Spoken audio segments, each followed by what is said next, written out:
First, allow me to express my sincerest thanks to all the people who had been instrumental in making this mental health coaching program possible. I feel deeply honored to be selected to be part of such an amazing and meaningful endeavor that is not only timely but also relevant, and that is to address the mental health concerns that we are facing now. This is indeed a very transformational experience for me because it enriched both my personal and professional life. I have developed a deeper understanding of the diverse challenges individuals face and how I, as a coach, can help them. The mentorship and the guidance that I have received have not only strengthened my professional competencies but also facilitated personal growth, enhancing my own well being in the process.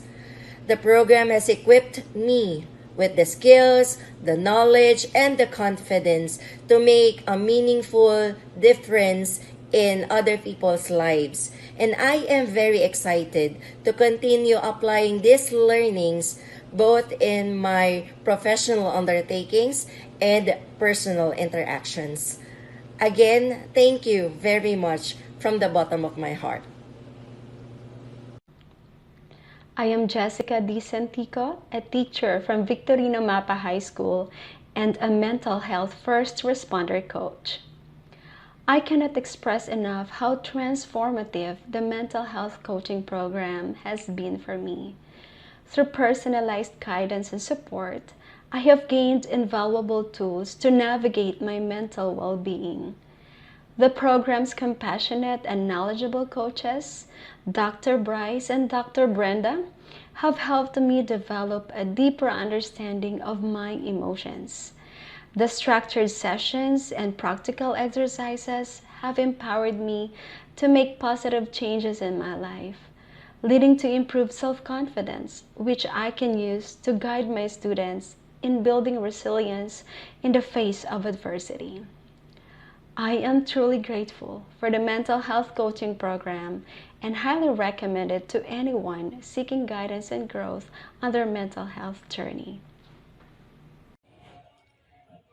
Magandang hapon po. So ako po pala si Maria Joy Flores at pinili ko po maging first responder coach upang ipamahagi din ang kabutihang loob na ipinagkaloob sa akin ng Panginoon.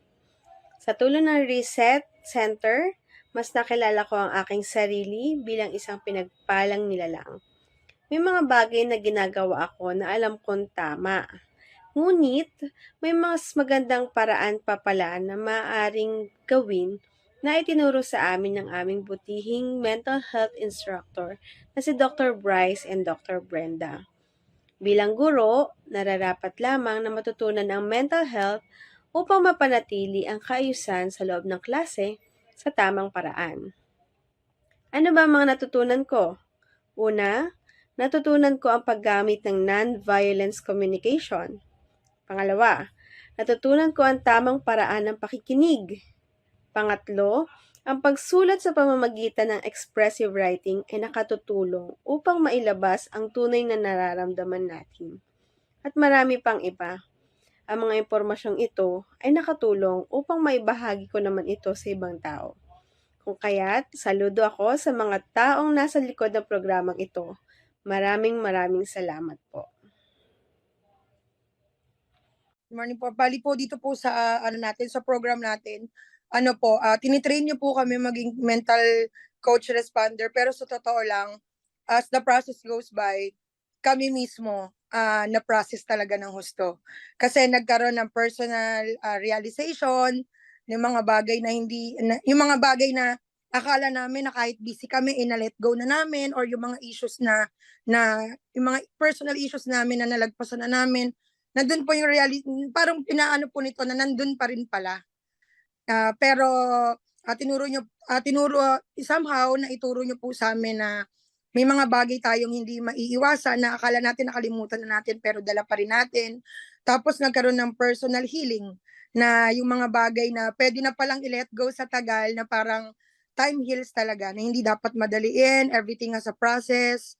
And then sabi nga po, ato favorite ko po kasi to we cannot give what we do not have. So parang dito po, pinunan muna namin yung sarili namin bago kami lumabas para sa iba. So very thankful for this opportunity po. Kasi po,